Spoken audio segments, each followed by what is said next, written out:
The room went silent the second I walked through those doors. Not the polite, respectful kind of silence. Not the kind where people turn to look because someone important just arrived. It was the other kind. The kind that comes before a laugh.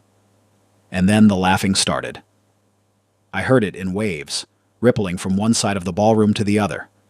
I saw hands covering mouths, eyes cutting sideways, glasses raised toward faces to hide smirks. And then a woman near the champagne table, someone I'd never seen before in my life, leaned into her friend and said it loud enough for me to hear clearly over the jazz quartet playing in the corner. "Oh my God, is that him? The 1-minute man?" I kept walking. My face didn't move. My breathing stayed even. 22 years of running a company teaches you to absorb a blow without flinching. You learn that the worst thing you can do when someone's trying to break you is show them it's working. But I heard every word. Every single one. My name is Bradley Hargrove. I'm 49 years old. I built a logistics and supply chain company from a single warehouse in Columbus, Ohio, into a national operation worth over $138 million. I have 70% ownership. My wife, Simone, holds the other 30. Or she did. That night at the grand opening of Simone's new Chicago branch on the 34th floor of a glass tower on North Michigan Avenue, surrounded by 400 people who were laughing at me, I made a decision. Not an emotional one, not a reactive one. The kind of cold, precise decision that you can only make when the anger is so deep it's already gone quiet. I turned around and walked out the way I came in, calmly, without a word. And then I went to work. Before I tell you what happened next, I need to ask you to do something. If you've ever been humiliated by someone who was supposed to love you, if you've ever had to smile while something inside you was burning, drop a comment below. Tell me one word that describes how it feels. I read every single one.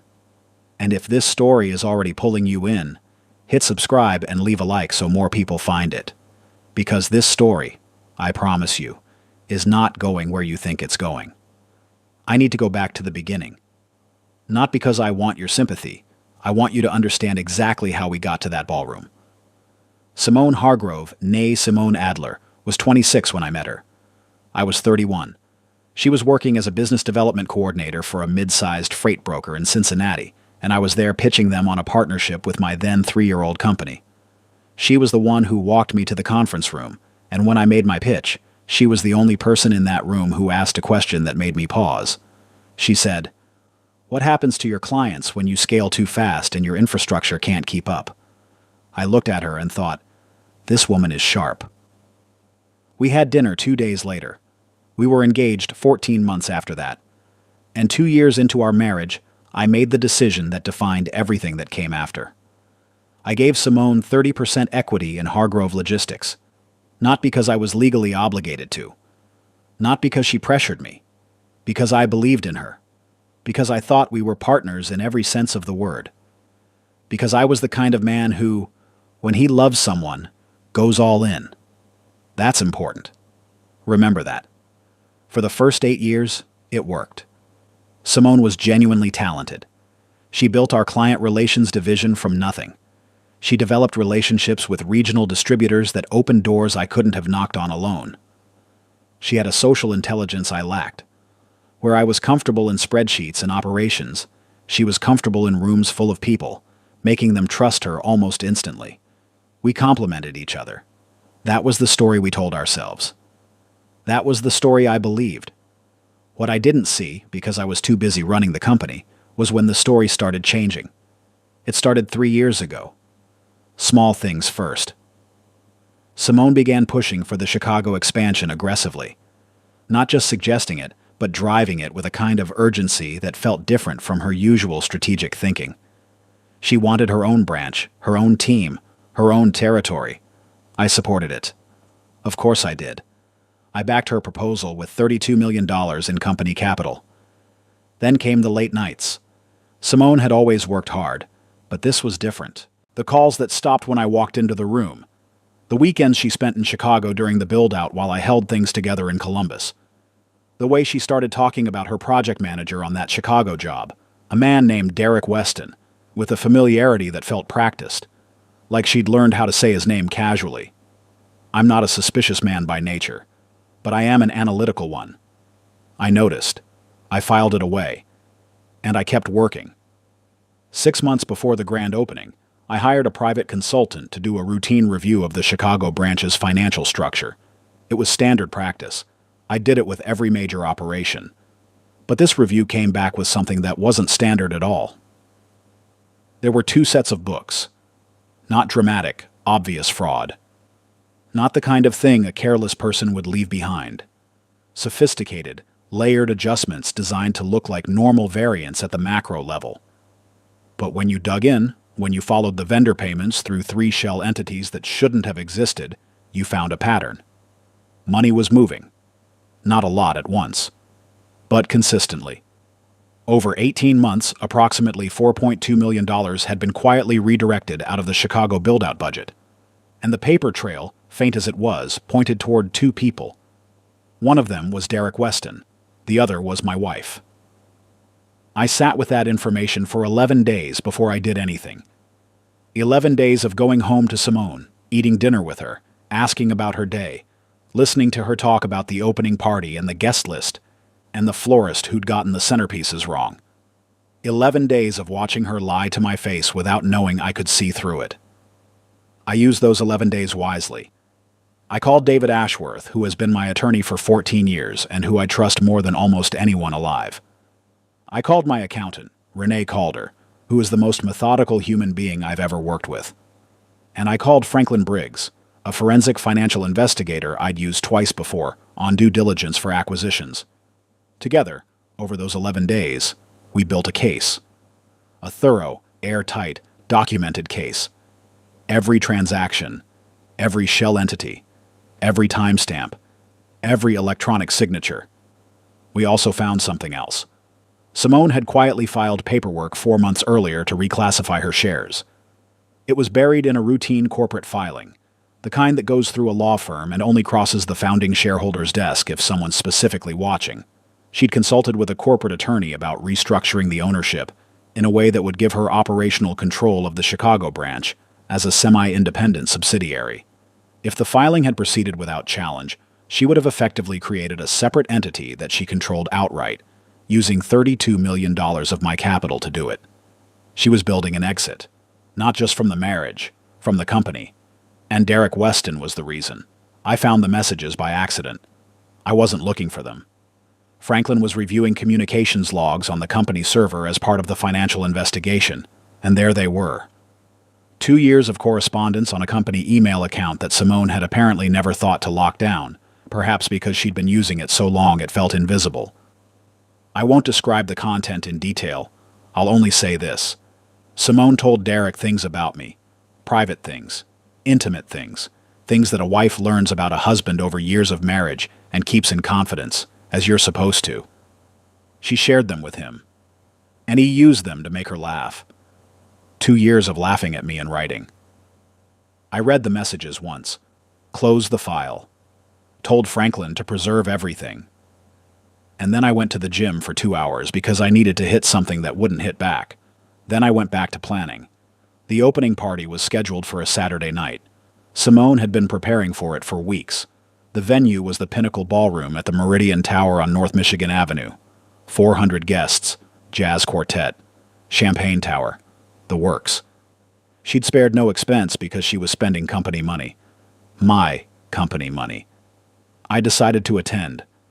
Not because I wanted to confront her publicly, not because I wanted a scene. I decided to attend because disappearing that night would have been suspicious, and because I had a different kind of plan in motion that required a specific sequence of events. What I didn't anticipate was Derek Weston. I arrived at the Meridian Tower at 7:45. The doorman checked my name against the list, and something flickered across his face that I couldn't read at the time. I know now what it was. He'd been told something. About me. The elevator opened onto the 34th floor, and when I walked into that ballroom, I was wearing a charcoal gray suit I'd had made in Milan 5 years ago, and I was completely calm. The room was full and loud and glittering, the kind of event Simone could genuinely execute beautifully. The silence started about 10 seconds after I entered. Not immediate. It spread, like a message moving person to person. And then came the laughter. The woman near the champagne table. The whisper that wasn't quite a whisper. The one-minute man. I kept walking. I was looking for Simone. I found her across the room, standing with a cluster of people near the floor-to-ceiling windows overlooking the lake. She was wearing a red dress I'd never seen before, and she was looking at me with an expression I can only describe as calculating. Not panicked. Calculating. Like she was running a sequence in her head. I was 20 feet from her when Derek Weston stepped in front of me. He was tall, younger than me, maybe 38, wearing a suit that looked like it had been bought specifically for this occasion. He had the confident posture of a man who believed he was currently winning. Which, as far as he knew, he was. He put a hand on my chest. Not hard, not violent. Just the way a man puts a hand on a chest when he wants to stop someone without creating a scene. "Bradley," he said, "I think it's time for you to go." The room around us was watching. "This is a private event," he continued, his voice smooth and just loud enough for the nearest 20 people to hear. "For business associates and stakeholders, I'm afraid you being here is a disruption." He turned to someone I couldn't see and said, "Can someone get security?" Simone was watching from across the room. She didn't move. She didn't say a word. She just watched. I looked at Derek Weston's hand on my chest. Then I looked up at his face, and I said, very quietly, so that only he could hear it, "Take your hand off me. Once." He did. Something in my voice told him to. Then I straightened my jacket. I looked around the room, at all those faces watching, some laughing still, some gone silent with something that might have been unease. I looked at Simone, who still hadn't moved, and then I walked toward the elevator. I heard a smattering of laughter as the doors closed behind me. By the time I reached the lobby, I had my phone in my hand, and I called David. "It's time," I said. "I've been waiting," he said. "Everything's in position." Here's what happens when a man with 70% ownership of a $138 million company decides to exercise that ownership in 24 hours.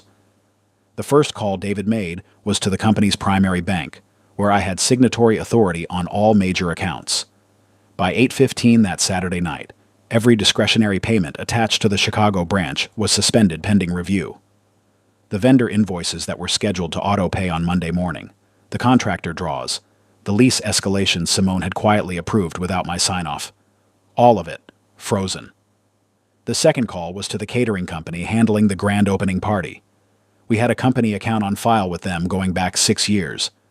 The balance due on that evening's event was $412,000, which Simone had planned to run through the company account on Monday.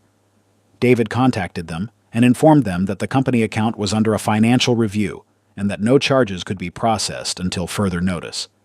He did this politely, with full documentation, and suggested they reach out to Simone directly regarding alternative payment arrangements. The third call was to the hotel block. Simone had reserved 14 rooms at the Loews Chicago on East Superior Street for out-of-town guests attending the opening weekend. Corporate account. Same result. Suspended. The fourth call was the one I'd been thinking about the longest. Simone and I had planned a business trip to Barcelona in 3 weeks, a trip she described to me as a partner relations summit with European distributors. Franklin's investigation had established that Derek Weston was also registered to attend this summit. The travel had been booked through the company travel account. Business class flights. A suite at the Hotel Arts Barcelona on the waterfront. €5,700 for 5 nights. David made the call. Both reservations canceled. By 10:30 that night, while Simone was presumably still in that ballroom on the 34th floor of the Meridian Tower, raising champagne glasses and letting Derek Weston bask in the moment, the financial architecture she'd been building for 2 years had begun to quietly come apart. But the most significant call, the one that everything else depended on, had happened earlier. Before the party. 2 days before. I had exercised a shareholder provision I'd had David draft quietly into our corporate agreement 4 years ago, back when the company first crossed $50 million in valuation. It was a clause that allowed the majority shareholder to initiate a valuation review and temporary asset freeze on any subsidiary or division in response to a documented financial irregularity. The irregularity was documented. The clause was triggered. The Chicago branch, as a subsidiary of Hargrove Logistics, was now subject to a full financial review under my authority as majority shareholder. Simone's attempt to spin off the Chicago branch as an independent entity had just hit a wall the size of a federal filing. I drove back to Columbus that night. 4 hours on I-65 South, windows down, the radio off. I needed the quiet. I thought about 14 years of marriage. I thought about a woman who'd once asked me the right question in a conference room in Cincinnati, and who I had answered honestly because I thought she deserved the truth. I thought about what it means to go all in on a person and have them spend that investment on something you never agreed to. I didn't cry. I'm not saying that to be tough. I'm saying it because the grief had already happened. Somewhere in those 11 days of watching and building the case, I'd done most of the grieving. What was left felt more like work, like the kind of focused, deliberate work I'd been doing my whole life. I got home at 2 a.m, poured myself 1 glass of bourbon, and went to bed. My phone had 56 missed calls. The first call came at 10:47 Saturday night. Simone. I let it go. The second, 11 minutes later. Derek's number, which I'd had for years because he was a company employee. I let that go too. Then more Simone. Then a number I didn't recognize, which turned out to be the catering company's event director, who had apparently just been told the Monday payment wouldn't process and was understandably concerned. Then Simone again. Then a Chicago area code I didn't recognize. Then Simone 4 more times. By 2 a.m. when I arrived home, the count was 56. I turned the phone face down on my nightstand and slept for 6 hours. Sunday morning, I made coffee. I sat at my kitchen table, the same table Simone and I had eaten breakfast at for 8 years, and I started returning calls. Not Simone's, not Derek's. The vendor calls, the catering company, the hotel. I handled each one professionally. I apologized for the inconvenience. I explained there was a financial review underway. I confirmed that the company's obligations would be addressed through the appropriate channels once the review concluded. Every conversation was courteous. Everyone left that vendor with a clear understanding that if they had questions about payment, they should contact Simone Hargrove directly. The doorbell rang at 11:47 Sunday morning. I wasn't expecting anyone. I looked through the window before opening the door, and I saw something I hadn't anticipated. It was Simone's father. Robert Adler is 68 years old. He's a retired electrical contractor from Dayton. He's a man who built things with his hands for 40 years, and who has never, in the 14 years I've known him, asked me for anything. He calls me on my birthday. He came to my mother's funeral. He is, in the truest sense, a decent man. And he was standing on my porch holding his car keys, which meant he'd driven 2 hours from Dayton without calling. I opened the door. He looked at me for a long moment. Then he said, "I think you should tell me what happened." I made him coffee. We sat at the same kitchen table, and I told him. Not all of it. Not the messages. Not the details I had no right to share with a father about his daughter. But the financial picture, the shell entities, the $4.2 million, the share restructuring, the filing to spin off the Chicago branch. Robert listened without interrupting. He held his coffee cup with both hands, and he stared at the table while I talked. When I finished, he didn't speak for a long time. Finally, he said, "I'm going to ask you something, and I need a straight answer." "Of course," I said. "Is there any part of this that's wrong? Any detail that might not be what it looks like?" "No," I said. "I wish there was." He nodded slowly. "She called me last night. She told me you were trying to destroy her business out of jealousy. That you showed up at the party and made a scene, and then went home and canceled everything to punish her." I didn't say anything. "I told her," Robert said, "that you weren't the kind of man who made scenes. She didn't have a good answer for that." He set down the coffee cup. "I'm sorry, Bradley. I don't know where I went wrong with her, but I know this isn't on you." I walked him to his car an hour later. He shook my hand. Then he pulled me into a hug that lasted longer than you'd expect from a man who grew up in a generation that didn't hug. I stood in the driveway after he drove away and let myself feel the full weight of it, for exactly 60 seconds. Then I went inside and called David. The legal proceedings began Wednesday. David had filed the financial irregularity documentation with the corporate board, which technically consisted of me, Simone, and two independent directors we'd brought in 3 years ago, a woman named Patricia Holtz, who ran a supply chain consultancy, and a man named George Faraday, who had 30 years in logistics finance. Both were professional, both were serious, and both reviewed the documentation over the course of 2 days with the gravity it deserved. The board meeting was held in our Columbus office on a Thursday afternoon. Simone arrived with her own attorney, a woman named Caroline Voss, who I'd heard of and respected. Simone herself looked different than she had at the party, composed on the surface, but something underneath the composure was moving around like water under ice. Derek Weston was not present. His attorney was. I won't walk you through every detail of the board meeting because some of it is still in process, and my own attorney has advised appropriate discretion. But I'll tell you what the outcome was. Patricia and George voted to uphold the financial review and the temporary asset freeze. Simone's attempt to have them overturned failed. The board requested a full independent audit of the Chicago branch to be completed within 60 days. All discretionary spending was suspended pending the audit, and the share restructuring filing Simone had initiated was formally challenged and put on hold pending the financial investigation. Simone's attorney argued that these actions were retaliatory. Caroline Voss is good at her job, and she made a compelling case. But the documentation was what it was. You can't argue with a paper trail that forensic accountants have already traced to its source. When the meeting ended, Simone and I were in the hallway for 30 seconds alone while our attorney spoke to the independent directors. It was the first time we'd been face to face since I'd walked out of that ballroom. She looked at me and said, "You didn't have to do it this way." I said, "You set the terms when you signed the shell company documents." She said, "I was going to talk to you."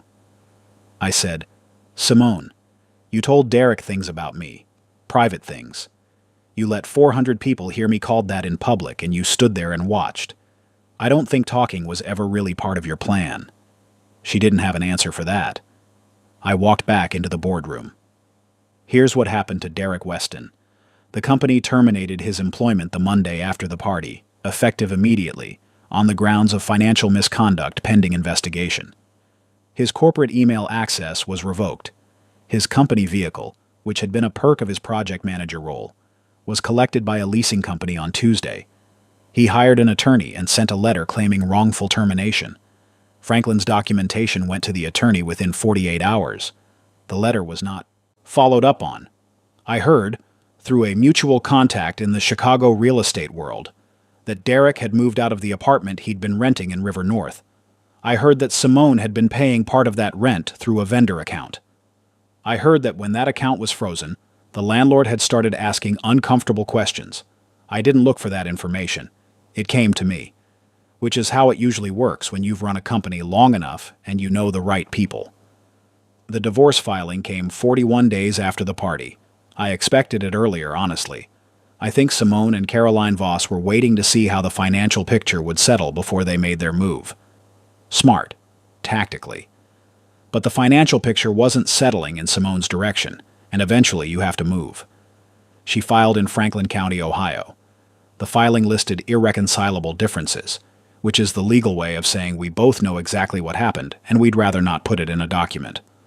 Her attorney made an aggressive claim on her 30% equity stake and argued for valuation treatment that would have put her share at somewhere north of $40 million. David had anticipated this.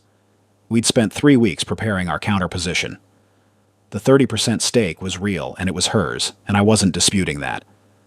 But the financial misconduct documentation, the $4.2 million, the shell entities, the breach of fiduciary duty, all of it was now formally on record. In Ohio, financial misconduct by a shareholder can affect the settlement terms in a dissolution. It doesn't eliminate equity, but it changes the conversation significantly. It also meant that Simone faced potential civil liability, separate from the divorce proceedings entirely. And if the audit concluded with findings that the forensic accountants had flagged, there was a referral to consider. Caroline Voss is a smart attorney. She knew what the audit was going to find. I think she talked to Simone, and I think Simone had a hard couple of days. The settlement we eventually reached took 4 months of negotiation. I'm not going to share the specific terms because some of them are confidential by agreement, and because some details belong to me. What I will tell you is that it was fair, not generous, on either side. Fair. David is a better lawyer than he is a storyteller, but he made sure every number reflected what the documentation showed. The Chicago branch is now under new management. I brought in an operations director named Angela Kwan, who came from a national freight company in Atlanta and who does not have any personal relationships with my ex-wife. The audit concluded. The findings were significant. 2 separate matters were referred out. I don't know what will happen with those referrals. That's not my case to run. 3 months after the divorce was finalized, I was in my Columbus office on a Tuesday morning, reviewing the Q3 numbers, when my assistant told me I had a visitor who didn't have an appointment. She said the woman told her it was personal, and that she thought I'd want to hear what she had to say. I said to send her in. She was maybe 45, professionally dressed, with the kind of direct eye contact that tells you a person is used to difficult conversations. She introduced herself as Patricia Walsh. She told me she was a partner at a firm that specialized in corporate ethics consulting, and she'd heard about what had happened with the Chicago branch. Not from me, from people in the industry who were aware of the audit's results. She said she'd been doing a parallel investigation into Derek Weston on behalf of a previous employer. She said she believed she had documentation that connected him to similar financial irregularities at a logistics firm in Denver, 3 years before he joined Hargrove. She wanted to know if I'd be willing to cooperate in sharing information. I called David. David called her attorney. We had a formal meeting 2 weeks later. I don't know yet where that goes. But I'll tell you what I thought when she left my office that afternoon. I thought about a woman in a Cincinnati conference room, 12 years ago, asking me what happens when you scale too fast and your infrastructure can't keep up. I gave her the best answer I had at the time. And then I spent the next 12 years learning that it wasn't good enough, that you can build the strongest structure in the world, and it can still fail you if the person you trusted inside it is quietly taking the walls apart. But here's the thing. Structures can be rebuilt. I know how to do that. It's what I've always known how to do. There's one more thing I want to tell you before this ends. 3 weeks after the board meeting, I drove up to Dayton on a Sunday and took Robert Adler to breakfast. He picked the place, a diner on Salem Avenue that had apparently been serving the same breakfast menu since 1971. We had eggs and bad coffee and talked about the Bengals for 20 minutes, which is the only football team Robert has ever cared about with any real conviction. Then he said, "I talked to Simone." I waited.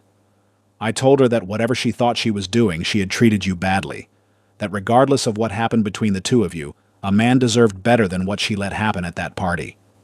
He looked at his coffee. She cried, which is something I didn't expect. "Did she say anything?" I asked. She said she'd been ashamed of herself since that night, that when she saw your face when you were walking out, something clarified for her that hadn't been clear before. I didn't say anything. "I'm not asking you to forgive her," Robert said quickly. "That's your business. I just wanted you to know that the woman I raised is still somewhere in there. She just made a long series of very wrong choices." He looked up at me. And so did I, probably, for not asking harder questions when I should have. I told him he wasn't responsible for his daughter's decisions at 40 years old. He said, "No, but I'm responsible for breakfast." He picked up the check before I could reach it. I sat in my car for a few minutes before driving back to Columbus. The diner windows were fogged at the edges from the warmth inside. I thought about what it means to go all in on a person, about what you're supposed to do when that choice turns out to be wrong. I don't have a clean answer to that. I'm not sure anyone does.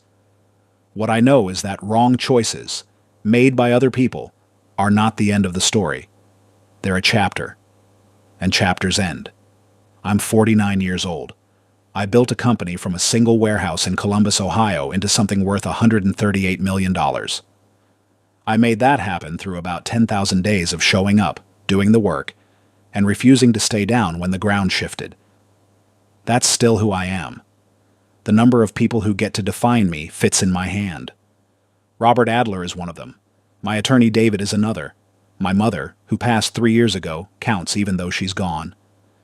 My senior operations manager, a man named Curtis Wells, who has been with me for 11 years and who I trust without qualification. Derek Weston is not on that list. And as of 4 months ago, Simone Hargrove isn't either. What happened on the 34th floor of the Meridian Tower on North Michigan Avenue? The laughter, the words, the hand on my chest, the security guard walking toward me like I was a problem to be removed from a room I had financed, was meant to be the ending. Meant to be the moment I broke. It was actually the moment I started. 56 missed calls on a phone I didn't answer. That's not a man being destroyed. That's a man who already knew exactly what he was doing. You build something real by walking out of rooms that don't deserve your presence. You build something real by doing the work while other people are still celebrating. And you build something real by knowing, deep in your gut, that the people who laughed at you in that ballroom will eventually have to deal with what you built on the other side of your silence. My name is Bradley Hargrove. I went quietly, and then I went to work. It wasn't the humiliation in that ballroom. It wasn't even the betrayal. It was the 11 days. 11 days of sitting across from someone who was lying to his face and choosing not to react. Just watching. Building. Waiting.